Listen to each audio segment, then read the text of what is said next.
وخاتم الأنبياء أما بعد أعوذ بالله من الشيطان الرجيم بسم الله الرحمن الرحيم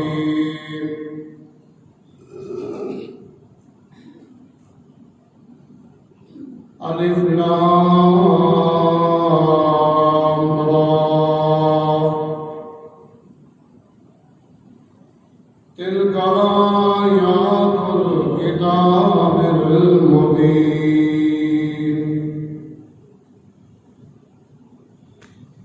إنا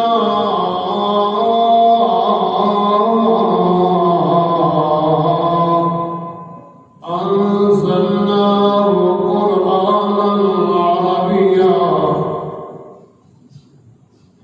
عربيا لعلكم تعقلون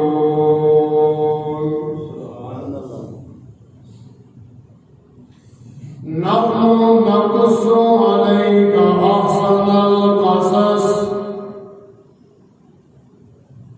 أحسن القصص بما أوحينا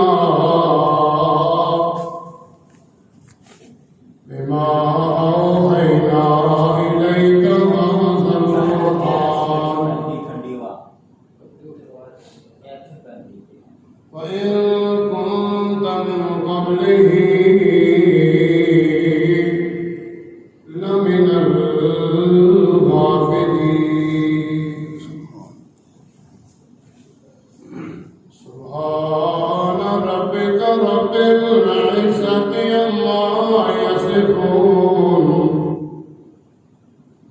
وسلام على المرسلين والحمد لله رب العالمين إن الله وملائكته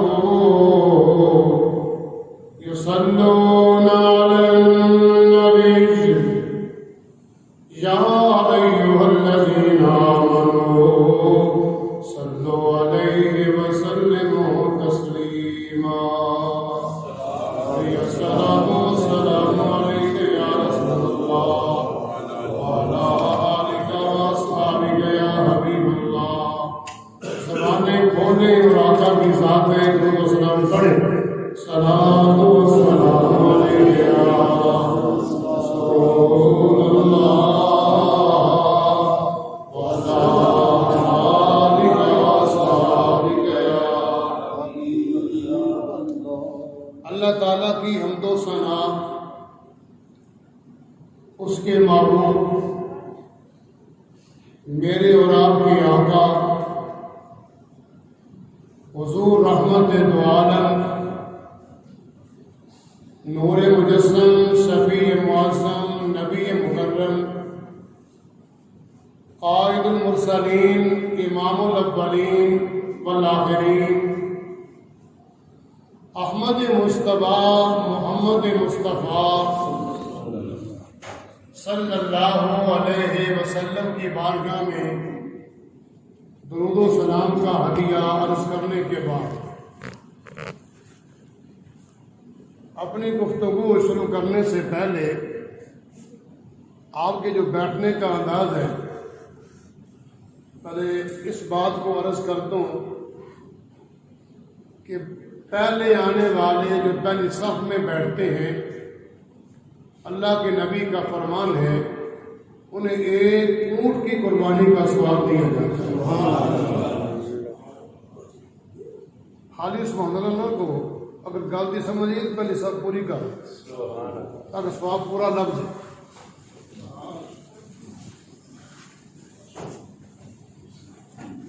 بچے چھوٹے پیچھے بیٹھے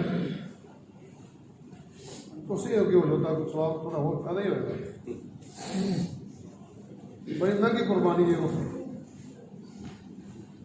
اب آپ ایک مرتبہ درود پاک پڑھ لیں،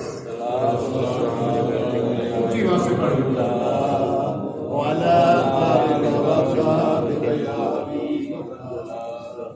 اللہ تعالیٰ کی حمد و ثنا اس کے معبود میرے اور آپ کے آقا امام الانبیاء صلی اللہ علیہ وسلم کی بارگاہ میں ہدیہ درود و سلام عرض کرنے کے بعد حسب وعدہ جو قبل جمعہ میں نے عرض کیا تھا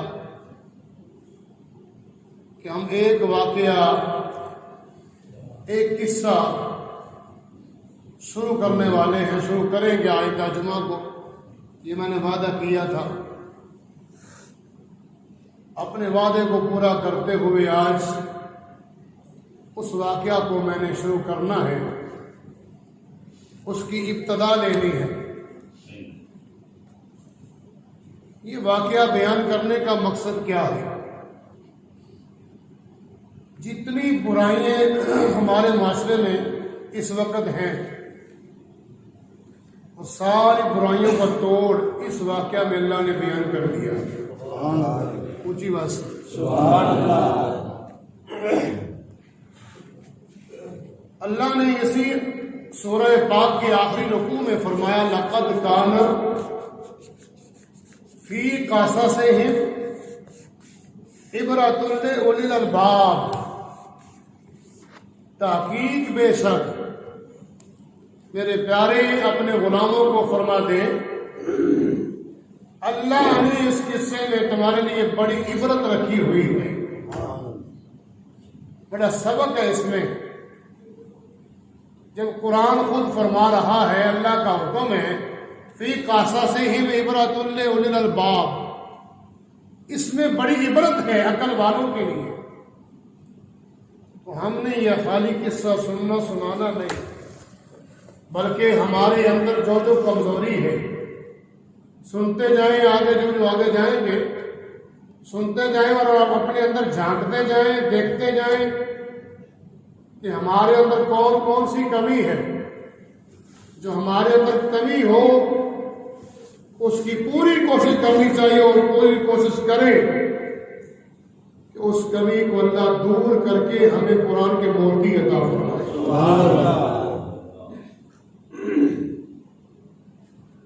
سورہ یوسف 12 رکوع کی ہے، اور کم از کم صحیح معنوں میں اگر اس کو بیان کیا جائے تو پھر تو جمعے تو کیا سال بھی لگ جاتے ہیں۔ سورہ یوسف کی ایک ایک آیت کو اگر بتا لیں تو پورا ایک موضوع بنتا ہے۔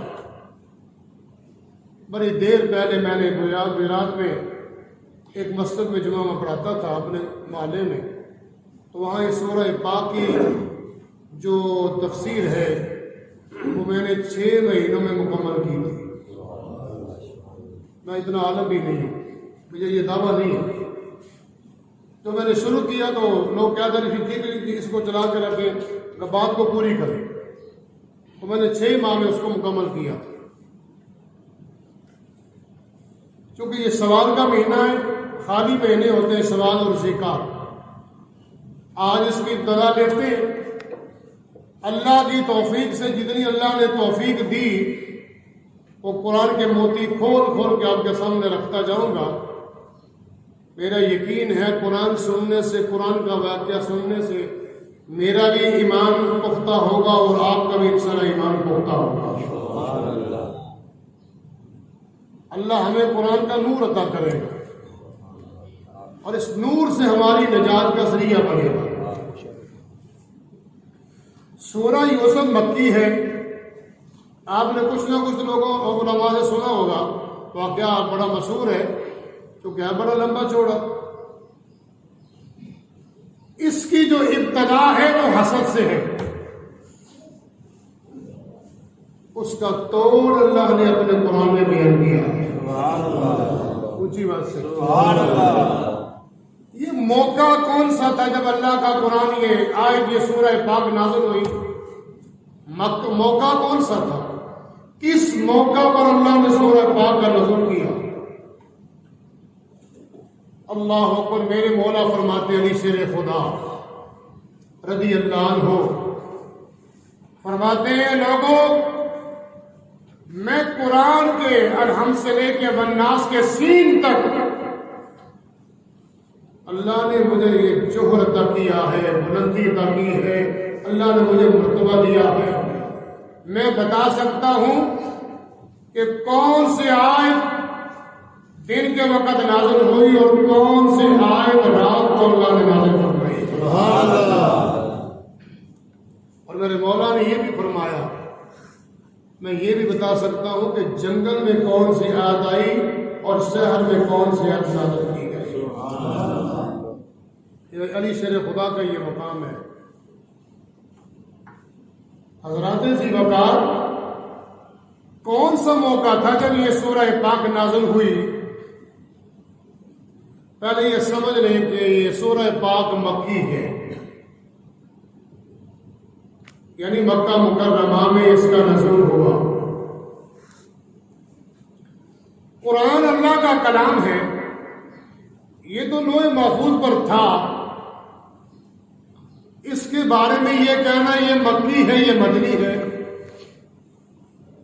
اور سورتوں کے ساتھ لکھا ہوا ہے فلاں سورت مکی فلاں مدنی، اس کی وجہ کیا ہے؟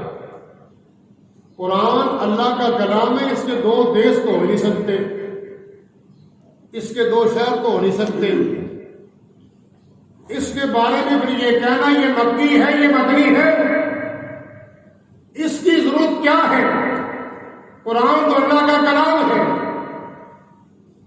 مجھے کہنے دیجیے، کلام تو رب کا ہے، ادا مصطفیٰ کی ہے۔ سبحان اللہ۔ وہ بولو جنہوں نے سمجھ آئی دب کے تو سبحان اللہ۔ کلام سونے رب کا ہے، ادا پیارے مصطفیٰ کی ہے۔ اس لیے قرآن کے دو دیش بن گئے، ایک مکی ہے ایک مدنی ہے۔ قرآن کے دو دیش اس لیے بنے کہ آقا مکی میں رہے، قرآن جو آئے وہ مکی بن جاتا ہے۔ آقا مکے کو چھوڑ کر مدینہ پاک میں جائے، جو قرآن مدینے میں آئے وہ قرآن مدنی بن جاتا ہے۔ سبحان اللہ۔ مجھے کہنے دیجئے کہ قرآن اللہ کا کلام ہے، ہمارا اس میں پورا ایمان ہے، کلام سونے رب کا ہے، ادا پیارے مصطفیٰ کی ہے۔ سبحان اللہ۔ کسی حال میں اللہ اپنے نبی کی پریشانی کو برداشت نہیں کرتا۔ لفظوں میں توجہ دینا، آپ کی مہربانی ہوگی۔ کسی حال میں اللہ اپنے نبی کی پریشانی کو برداشت نہیں کرتا۔ یہ سورہ پاک میں جب نازل ہوئی اس وقت میرے آقا انتہائی پریشان تھے۔ یہ بڑی سورت ہے، ایک قرآن کی چھوٹی سی سورت جس کو سورہ کوثر کہتے ہیں، اس کا بھی شان نزول ایسا ہی ہے کہ آقا پریشان تھے، آقا کی پریشانی کے وقت اللہ نے سورہ کوثر کو نازل کیا، حضور کی پریشانی کے وقت اللہ نے سورہ یوسف کو نازل کیا۔ سبحان اللہ۔ نبی کی پریشانی اللہ کو پسند نہیں ہے، اللہ اس کو برداشت نہیں کرتا۔ میرے دوست، یہ محب اور محبوب کی باتیں ہوتی ہیں، کوئی بھی محبوب اپنے محب کو پریشان نہیں دیکھ سکتا۔ تو جس محبوب کے لیے رب نے کائنات بنائی ہو، اگر وہ پریشان ہو جائے تو اللہ اس کو بھی برداشت نہیں کرتا۔ سبحان اللہ۔ اونچی بات ہے۔ سبحان اللہ۔ مہربانی فرمانا، بولتے جانا۔ اللہ اس بات کو پسند نہیں کرتا، کوئی بھی پسند نہیں کرتا کہ اس کا چاہنے والا پریشان ہو۔ اس کی پریشانی میں بندے اپنے دوست کی پریشانی میں شامل ہوتے ہیں۔ آقا جب پریشان ہوئے تو رب کائنات نے اپنے محبوب کو تسلی دی۔ تسلی دینے والا باپ موجود نہیں ہے، تسلی دینے والی ماں موجود نہیں ہے، رشتہ دار جو تھے وہ میرے آقا کے دشمن ہیں، ماحول سارا دشمن ہے، آقا انتہائی پریشان ہے۔ اللہ نے اپنے محبوب کی پریشانی کو برداشت نہیں کیا، اس وقت رب نے سورہ یوسف کا نزول کیا۔ اونچی بات سے بار بار مجھے کہنا نہ پڑے، مہربانی فرمانا۔ حضرت ذی وقار، مسئلہ کیا ہے، موقع کون سا تھا؟ آج میں نے اس کا سند نزول عرض کرنا ہے۔ کون سا موقع تھا جب یہ سورہ پاک نازل ہوئی؟ مکے کا ماحول میرے آقا کے مخالف ہے اور آقا کو بڑی تکلیفیں دی گئی۔ اس سے بڑی تکلیف اور کیا ہو سکتی ہے؟ آقا کا بیٹا انتقال کر دے، مکے والی خوشی کر رہے ہیں۔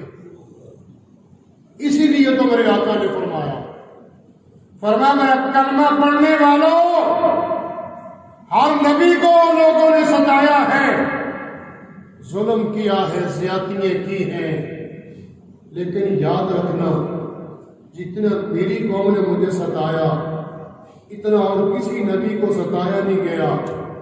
آقا فرماتے سارے نبیوں کی پریشانی اگر اکٹھی کی جائے تو آمینہ کے لال کی پریشانیاں پھر بھی زیادہ بنتی ہیں۔ حالات یہ تھے کہ مکے والے مخالف ہیں۔ عرض یہ کر رہا تھا اس سے بڑی پریشانی کیا ہو سکتی ہے کہ آقا کے بیٹے کی لاش گھر میں پڑی ہے، سب کا چاچا خوشی کر رہا ہے، لوگوں کو گھر گھر جا کے خوشی کر کے دستک دے کے کہتا ہے خوش ہو جاؤ۔ نبی تو معاذ اللہ ابتر ہو گئے، ان کا تو نام لینے والا کوئی نہیں ہوگا۔ حضرت ذی وقار مکے کے حالات ایسے تھے تو یہ سورت پاک اللہ نے پھر مکے میں کیوں نازل کی؟ اس وقت رب کائنات نے اپنے نبی کو تسلی دی، جو کیا لے کہ اللہ نے اپنی قدرت کا ہاتھ، شفقت کا ہاتھ اللہ نے اپنے نبی کے سر پہ رکھا، اس کی جو شان کے مطابق ہے کہ نبی نہ گھبراؤ، پیارے نہ گھبراؤ۔ کیا ہوا؟ مکے والے اگر مخالف ہے تو کیا ہوا؟ برادری والی اگر مخالف ہے تو کیا ہوا؟ آپ کے رشتہ دار اگر مخالف ہے تو کیا ہوا؟ یہ کچھ بھی نہیں بگاڑ سکتے، تیری حفاظت کرنے والا تیرا سونا رب ہے۔ سبحان اللہ، تیری حفاظتیں کرنے والا تیرا رب ہے، وہ تیرے ساتھ ہے، ہر مقام پہ تیرے ساتھ ہے۔ اللہ یہ کیا کر رہے ہیں؟ میں ان کو جنت کا راستہ دینا چاہتا ہوں، جہنم کے کنارے پہ یہ پہنچ چکے ہیں، میں وہاں سے کھینچ کے ان کو جنت کے حوالے کرنا چاہتا ہوں۔ یہ کیا کر رہے ہیں؟ اس بات میں میرے آقا پریشان تھے۔ رب نے فرمایا محبوب کیا ہوا؟ نہ گھبرائے، نہ پریشان ہو ان کی باتوں پر، دیکھ لیں اگر محبوب آپ کی مرضی ہو ایسا واقعہ بتاؤں اس سے جو بڑا ہے، اس سے جو زیادتیاں بڑی بنتی ہیں وہ اپنوں نے کی۔ ایک نبی جو معصوم ہے، ایک نبی جس کو قرآن نے صدیق کہا، یوسف ایھا الصدیق، اس کے جو سکے بھائی ہیں انہوں نے چاہا اس کی شان کو کم کر دیں۔ اللہ نے فرمایا محبوب اگر پسند کرے تو آپ کو میں واقعہ سناؤں، آپ کو واقعہ بتاؤں، وہ یوسف کا کچھ بگاڑ نہ سکے، ہم نے بھکاری بنا کے یوسف کے در پہ کھڑا کر دیا۔ سبحان اللہ، اونچی بات سے سبحان اللہ۔ جیسے وہ کچھ نہیں کر سکے، کچھ بگاڑ نہیں سکے یوسف علیہ السلام کے بھائی، اس طرح مکے والی آپ کا کچھ بگاڑ نہ سکیں گے، مٹ جائیں گے آپ کو مٹانے والے۔ حبیب آپ کا نام تو ہم نے ہمیشہ زندہ رکھا۔ سبحان اللہ، اونچی بات سے سبحان اللہ۔ قرآن کہتا ہے وَرَفَعْنَا لَكَ ذِكْرَكَ، محبوب ہم نے آپ کے ذکر کو آپ کے لیے بلند کیا۔ سبحان اللہ، جب اللہ ذکر کو بلند کرنے والا ہو، جس کے ذکر کو اللہ بلند کرنے والا ہو، اس کے ذکر کو اگر کوئی بندہ مٹانا چاہے وہ خود مٹ جائے گا۔ اللہ کے نبی کا نام تو اس وقت بھی زندہ تھا، آج بھی زندہ ہے، قیامت تک یہ نام زندہ رہنا ہے، تب کسی کا چرچا نہیں ہوگا۔ اس وقت بھی آمینہ کے لال کے نام کے اس وقت بھی چرچے ہیں۔ سنو، مکہ مکرمہ کا ماحول ہے۔ مکے میں ایک سردار تھا جو شیطان جس کو یوں کہہ لیں کہ اس کی رگوں میں شیطان کا خون تھا، شیطانی خون تھا اس کی رگوں میں، اور انتہائی مخالف تھا آقا کے، اسلام کے مخالف، بانی اسلام کے مخالف تھا، تجارت کرتا تھا، بائک جاتا تھا دوسرے ملکوں میں، اس کا لین دین بن گیا پادریوں کے ساتھ، یہودی علماء کے ساتھ۔ علماء بھی دو قسم کے ہوتے ہیں، ایک ہوتے ہیں حق والے، جس طرح کبھی زمانہ آئے بات حق کرتے ہیں، انہیں کسی کی پرواہ نہیں ہوتی، یہ جان رہتی ہے سر رہتا ہے تو رہے، کٹتا ہے تو کٹ جائے، وہ کسی کی پرواہ نہیں کرتے، وہ حق والے علماء ہوتے ہیں۔ اونچی بات سبحان اللہ، مطلب مولویوں کی گالا سبحان اللہ آستہ کہنی چاہیے۔ ہاں آپ کو پتہ نہیں علماء کی شان کے العلماء ورثۃ الانبیاء، میرے آقا کا فرمان ہے میری امت کے جو علماء ہیں یہ تو انبیاء کے وارث ہیں۔ سبحان اللہ، تو میرے واسطے کہہ دو سبحان اللہ۔ سبحان اللہ، علماء کی بڑی شان ہے، بڑی ان کی عظمت ہے۔ حضرات ذی وقار، اس جو سردار تھا، کافر تھا، مشرک، اس کا لین دین بن گیا یہودی علماء کے ساتھ، مکے سے باہر جاتا تھا، ان سے وہ قصے کہانیاں پوچھ کے آتا تھا۔ ملک شام میں پہنچا، یہودی علماء کے ساتھ ملاقات ہوئی، کہنے لگا ہمارے ملک میں، ہمارے شہر میں ایک بندہ ہے جو کہتا میں اللہ کا رسول ہوں۔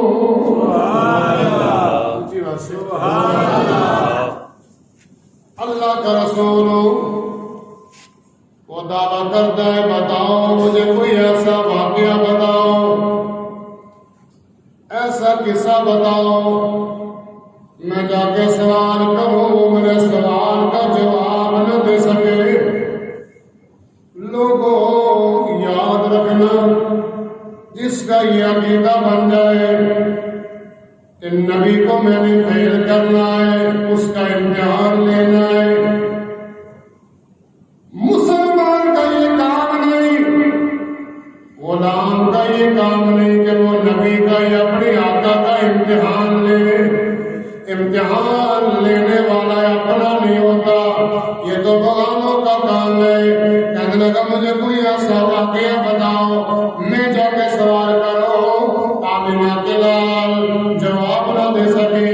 یہودی علماء کہنے لگے، پادری کہنے لگے، مکہ مکرمہ میں جا کر اکیلے نہ جانا، اپنے ساتھ وفد لے کے جانا۔ کیوں؟ اس لیے وفد لے کے جانا، ہم تجھے ایک ایسا واقعہ بتانے لگے، ایک ایسا قصہ بتانے لگے کہ محمد مصطفیٰ اس کا جواب نہ دے سکیں گے۔ معاذ اللہ، نبی فیل ہو جائے گا، جو نبی ہو وہ فیل ہوتا نہیں۔ سبحان اللہ، اونچی بات سے سبحان اللہ، جو نبی ہو وہ فیل ہوتا نہیں، جو فیل ہو جائے وہ نبی کیسے ہوتا ہے؟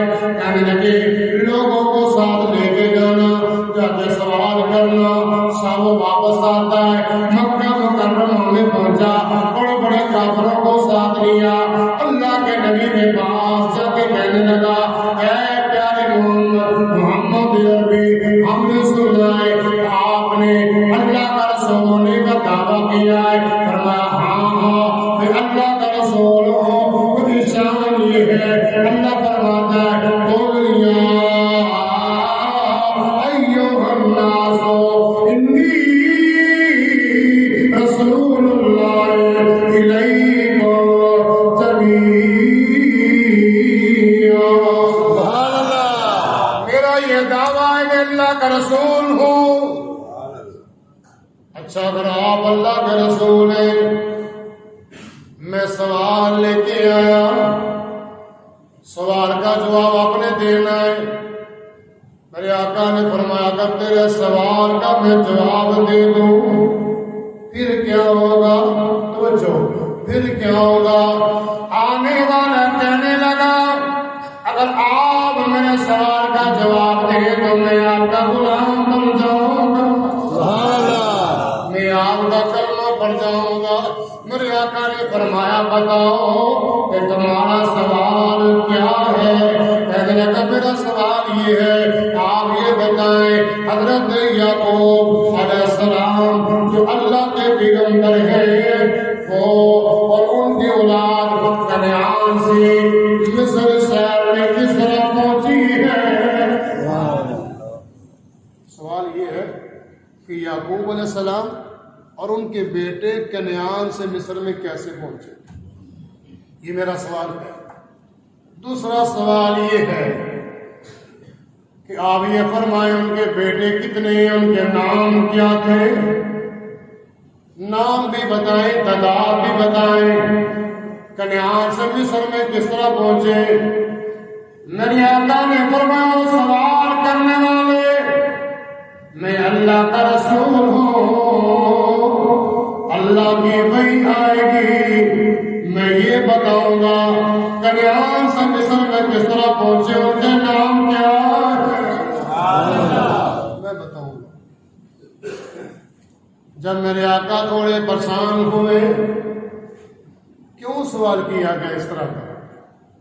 وجہ یہ ہے مکے کے کافروں کا یہ عقیدہ تھا، وہ جانتے تھے کہ محمد مصطفیٰ مکے سے کبھی باہر گئے نہیں۔ انہیں کیا بتائے، کس طرح بتائیں کہ وہ کنعان سے مصر میں کس طرح آئے؟ ان کا تو کوئی استاد نہیں۔ میں نے کہا غافل غور کر، جس کا استاد ہو دنیا میں وہ نبی ہوتا نہیں۔ اونچی بات سے، جس کا دنیا میں کوئی استاد ہو ہمارے نزدیک وہ نبی ہوتا نہیں۔ جو نبی ہوتا ہے اس کا دنیا میں کوئی استاد ہوتا نہیں۔ اونچی بات سے، میں نے اشارہ کیا، آپ کو سمجھ نہیں آئی۔ ہمیں کہتے ہیں قادیانی کو مانتے کیوں نہیں ہو؟ وہ بھی تو اللہ کا نبی ہے، معاذ اللہ۔ کانا اللہ کا نبی ہے، کانا اللہ کا نبی ہے۔ نے کہا تم عقل غور تو کر، ایک بتی والی ایک لائٹ والی گاڑی کو چلنے نہیں دیتے، موٹر وے والے پولیس والے چلنے نہیں دیتے، اس کی تو آگ ہے، کبھی وہ منشی بنتا ہے، کبھی کسی کے پاس پڑھتا ہے، کبھی کسی کے پاس جا کے پڑھتا ہے۔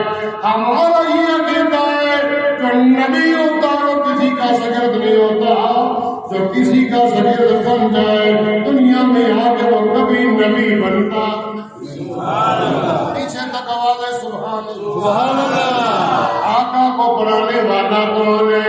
آقا کس کے پاس پڑھ کے آئے ہیں؟ سنو اللہ کا قرآن، سینہ ٹھر جائے گا، ایمان تازہ ہوگا۔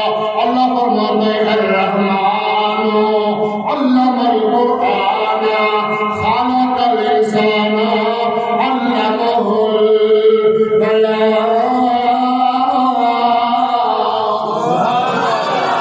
رحمان نے قرآن سکھایا، انسانیت کی جان محمد مصطفیٰ۔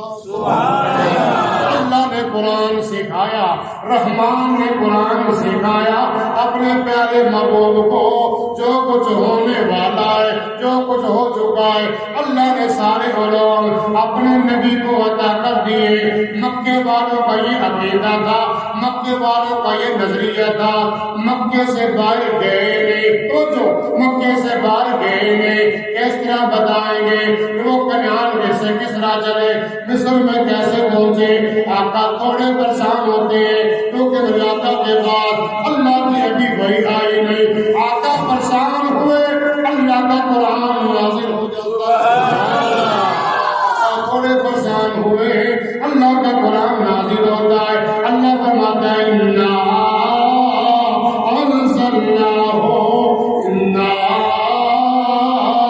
انزلناہ قرآنا عربیا لعلکم تعقلون۔ ہم نے قرآن نازل کیا، اللہ فرماتا ہے میں نے قرآن کو نازل کیا۔ اللہ کس طرح نازل ہوا؟ اللہ فرماتا ہے ہم نے قرآن عربی میں نازل کیا ہے۔ اللہ اکبر، اللہ تیری حکمت ہے، تو ہی جانتا ہے۔ ہمیں پتہ چلنا چاہیے قرآن عربی میں کیوں نازل ہوا۔ ایک وہ کہنے لگا قرآن عربی میں اس لیے نازل ہوا کہ قبر والوں کی زبان عربی ہونی ہے. قبر والوں کی زبان عربی ہوگی. ہاں بندے قبر میں جب جائیں گے تو وہاں سوال ہونا من ربوں کا ما دینوں کا، تیرا رب کون ہے، تیرا دین کیا ہے. تو بندے نے عربی میں جواب دینا، فارسی اردو میں پنجابی میں جواب تو نہیں ہونا. وہاں کیا جواب ہونا ہے؟ من ربوں کا، تیرا رب کون ہے. آگے سے کہتا ہے ربی اللہ، اونچی اور اونچی بات سے کہا بتا تیرا رب کون ہے. آگے سے بندہ کہے گا ربی اللہ، میرا رب تو اللہ ہے. فرشتے سوال کرتے ہیں ماں دینوں کا، بتا تیرا دین کیا ہے. آگے سے مردہ کہتا ہے دینی الاسلام. مردے تو نے دو سوالوں کے جواب دیے. اور سننا غور سے تیسرا سوال ہونے لگا. یہ سوال بھی عربی میں ہونا ہے. ماں کنتا، وہ جو ماں کنتا تقولو فی حق ھذا الرجل، بتا ان کے بارے میں، ان کے بارے میں تو دنیا میں کیا کہتا تھا. بتا دنیا میں ان کے بارے میں کیا کہتا تھا. کہ اللہ کے نبی کا غلام ہوگا، آقا کو ماننے والا ہوگا، اللہ کی توحید کو ماننے والا ہوگا، قرآن کو ماننے والا ہوگا. اس نے کیا جواب دینا؟ سنو، یہ جواب بھی عربی میں ہے، اردو میں نہیں، فارسی میں نہیں، انگلش میں نہیں، پنجابی میں نہیں، عربی میں جواب ہے. بندہ مومن فرشتوں کو کیا جواب دے گا؟ وہ کہتا ہے ہوا رسول